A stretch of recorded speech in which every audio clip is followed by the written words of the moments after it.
ಈ ಒಂದು ಪತ್ರಿಕಾಗೋಷ್ಠಿಗೆ ಸ್ವಾಗತ ಬಯಸ್ತಾ ಇದ್ದೀವಿ. ಕರ್ನಾಟಕ ರಾಜ್ಯ ಭೂಮಿ ಒಡ್ಡರ ಸಂಘಟನೆಗಳ ಒಕ್ಕೂಟದ ವತಿಯಿಂದ ದಿನಾಂಕ 28/11/2022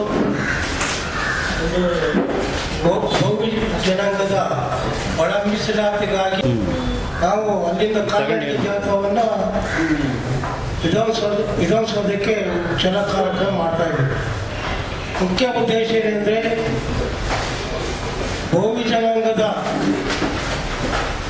ಹಲವಾರು ವರ್ಷಗಳಿಂದ ಶೋಷಣೆಗೆ ಒಳಪಟ್ಟು ಸಮಾಜಕ್ಕೆ ಆಗ್ತಿರುವ ಅನ್ಯಾಯಗಳನ್ನು ನಾವು ಖಂಡಿಸಿ ಅದರಲ್ಲಿ ರಾಜ್ಯ ಸರ್ಕಾರ ತೆಗೆದುಕೊಂಡಿರುವ ತೀರ್ಮಾನಗಳು ಒಳ ಮೀಸಲಾತಿಯಿಂದ ನಮಗೆ ಅನ್ಯಾಯ ಆಗಿದೆ. ಹಾಗಾಗಿ ಜೊತೆಗೆ ಭೂಮಿ ಜನಾಂಗವನ್ನು ಪರಿಶಿಷ್ಟ ಜಾತಿಯಿಂದ ಕೈ ಬಿಡಬೇಕಂತೇಳಿ ಹಲವಾರು ಕುತಂತ್ರಗಳು ನಡೀತಾ ಇದ್ದೇವೆ. ಹಾಗಾಗಿ ನಾವು ಆ ಒಂದು ವಿಚಾರಕ್ಕೂ ನಾವು ರಾಜ್ಯ ಸರ್ಕಾರಕ್ಕೆ ಒಂದು ಬೃಹತ್ ಪ್ರತಿಭಟನಾ ರ್ಯಾಲಿಯ ಮುಖಾಂತರ ಎಚ್ಚರಿಕೆ ಕೊಡುವಂಥ ಮುಖಾಂತರ ನಾವು ಒಂದು ಆ ದಿನ ಪ್ರತಿಭಟನೆ ಮಾಡ್ತಾ ಇದ್ದೀವಿ. ಈ ಪ್ರತಿಭಟನೆಯಲ್ಲಿ ಹಲವಾರು ಭೂಮಿ ಸಂಘಟನೆಗಳು ಒಂದುಗೂಡಿ ಒಂದು ಕಾರ್ಯಕ್ರಮ ಮಾಡ್ತೇವೆ. ದಯಮಾಡಿ ತಾವೆಲ್ಲರೂ ಪತ್ರಿಕಾಗೋಷ್ಠಿಗೆ ಏನು ನಾವು ಉದ್ದೇಶ ಮಾತಾಡಿದ್ದೀವಿ, ದಯಮಾಡಿ ತಮ್ಮ ಪತ್ರಿಕೆಗಳಲ್ಲಿ ಪ್ರಕಟಿಸಬೇಕು, ಜೊತೆಗೆ ತಮ್ಮ ಮಾಧ್ಯಮದಲ್ಲಿ ಪ್ರಕಟಿಸಬೇಕಂತೇಳಿ ನಾವು ಈ ಸಂದರ್ಭದಲ್ಲಿ ಇದೇ ಪತ್ರಿಕಾಗೋಷ್ಠಿಯಲ್ಲಿ ಗೌತಮ್ ಬೆಂಕಿ ರಾಜ್ಯಾಧ್ಯಕ್ಷರು, ಭೂಮಿ ಸಂಘರ್ಷ ಸಮಿತಿ ಹಾಗೆ ಭೂಮಿ ಜನಾಂಗ ಒಕ್ಕೂಟದ ರಾಜ್ಯ ಸಂಘಟಕರು ಸಂಗಮಿಸಿದ್ದಾರೆ. ಹಾಗೆ ಹಲವಾರು ಮುಖಂಡರು ನೀಡ್ತಾ ಇವತ್ತು ನಮ್ಮ ಪತ್ರಿಕಾಗೋಷ್ಠಿಯ ಉದ್ದೇಶ ಏನಪ್ಪ ಅಂತ ಹೇಳಿದ್ರೆ, ಸುಮಾರು ನಾವು ಕರ್ನಾಟಕದಲ್ಲಿ ಭೋವಿ ಜನಾಂಗ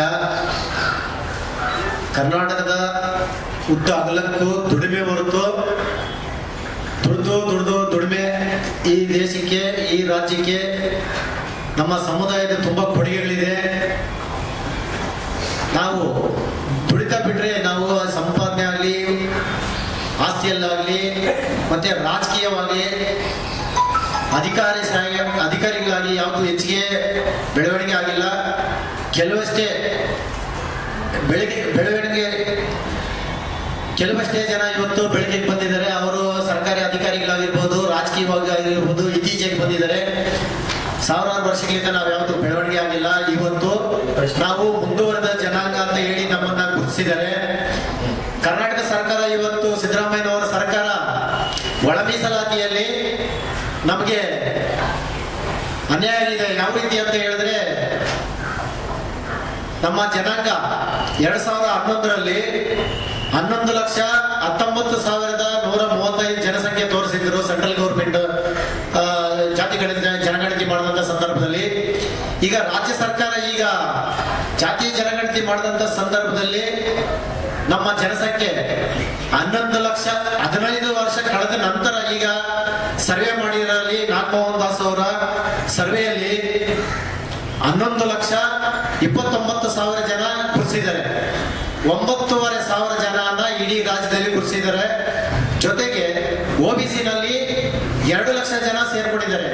ಅದನ್ನ ಯಾವುದೇ ರೀತಿಯಲ್ಲಿ ಪರಿಗಣಿಸಿಲ್ಲ, ಸರಿಯಾದ ರೀತಿಯಲ್ಲಿ ಸರ್ವೆ ಮಾಡಿಲ್ಲ.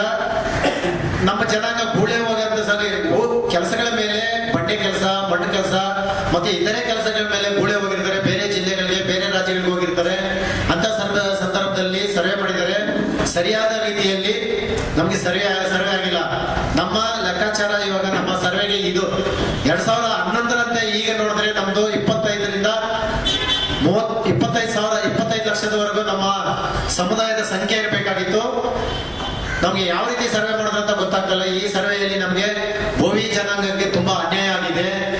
ಆ ಅನ್ಯಾಯನ ಖಂಡಿಸಿ ರಾಜ್ಯ ಸರ್ಕಾರದಲ್ಲಿ ಕೆಲವು ರಾಜಕಾರಣಿಗಳಲ್ಲಿ ಕುತಂತ್ರಿಗಳಿದ್ದಾರೆ. ಅವರು ನಮ್ಮ ಸಮುದಾಯನ ಬೆಳೆಸಬಾರದು, ಇವರು ಬೆಳಕಿಗೆ ಬರಬಾರದು, ಇವರಿಗೆ ಸಿಗುವಂತ ಮೀಸಲಾತಿನಲ್ಲಿ ಸಮವಾದ ಪಾಲು ಸಿಗಬಾರದು ಅನ್ನೋ ಉದ್ದೇಶ ಇಟ್ಕೊಂಡು ನಮ್ಮನ್ನು ತುಳಿಬೇಕಂತ ಕೆಲವಷ್ಟೇ ಆ ಅಲ್ಲಿಂದ ಜಾತಿವಾದಿಗಳು ಏನಿದ್ದಾರೆ ಅವರು ಇವತ್ತು ನಮ್ಮನ್ನ ತುಳಿಯುವ ಉದ್ದೇಶದಿಂದ ಇವತ್ತು ನಮ್ಮ ಜನಸಂಖ್ಯೆಯನ್ನ ಕಡಿಮೆ ಮಾಡಿದ್ದಾರೆ. ಹಾಗಾಗಿ ಅದು ಸರಿಯಾದ ರೀತಿಯಲ್ಲಿ ಮರು ಸರ್ವೆ ಮಾಡ್ಬೇಕಂತ ಹೇಳಿ ನಾವು ಸುಮಾರು 3 ತಿಂಗಳಿಂದ ಪ್ರಯತ್ನ ಪಟ್ಟು ನಾವು ಎಲ್ಲ ನಮ್ಮ ಭೋವಿ ಜನಾಂಗ ಏನೇನಿದ್ದಾರೆ ಅವರೆಲ್ಲ ಸಂಘಟನೆಗಳು ಒಂದು ಒಕ್ಕೂಟದ ಮೂಲಕ ಇವತ್ತು ನಾವು ರಾಜ್ಯ ಸರ್ಕಾರದ ನಿರ್ಲಕ್ಷ್ಯತೆಯನ್ನು ಖಂಡಿಸಿ ಇವತ್ತು ನಾವು ಹೋರಾಟ ಮಾಡ್ತಾ ಇದ್ದೀವಿ. 28/11/2025 ಆನಂದರಾವ್ ಸರ್ಕಲ್ ಇಂದ ವಿಧಾನಸೌಧ ಚಲೋ ಕಾರ್ಯಕ್ರಮವನ್ನು ಇಟ್ಕೊಂಡಿದ್ದೀವಿ. ಆ ಕಾರ್ಯಕ್ರಮಕ್ಕೆ ನನ್ನ ರಾಜ್ಯದಲ್ಲಿ ಎಲ್ಲ ಕಡೆಯಿಂದ ಜನ ಬರ್ತಾ ಇದ್ದಾರೆ. ಇವತ್ತು ಬಂದು ಕಾರ್ಯಕ್ರಮ ಯಶಸ್ವಿ ಕೊಡ್ತಾರೆ. ಹಾಗಾಗಿ ನಮ್ಮ ಜನಾಂಗದ ಭೋವಿ ಜನಾಂಗದ ಸಮುದಾಯದ ಎಲ್ಲ ನಾಯಕರಾಗಿರ್ಬೋದು, ಯಾವುದೇ ತುಳಿತಕ್ಕೆ ಒಳಗಾಗಿರೋರು ಇರ್ಬೋದು, ಇವತ್ತು ಕಾರ್ಯಕ್ರಮಕ್ಕೆ ಬರಬೇಕು. ಹಳ್ಳಿಯಿಂದ ಜನ ಬರಬೇಕು ಅಂತ ಹೇಳಿ ಯಾವುದೇ ಜಿಲ್ಲೆಯಿಂದ ಆಗಿರ್ಬೋದು, ಕರ್ನಾಟಕದ 32 ಜಿಲ್ಲೆಗಳಿಂದ ಇವತ್ತು ಜನ ಬರ್ತಾ ಇದ್ದಾರೆ. ಹಾಗಾಗಿ ನಮ್ಮ ಮುಂದಿನ ಹೋರಾಟ ರಾಜ್ಯ ಸರ್ಕಾರದ ವಿರುದ್ಧ ಹೋರಾಟ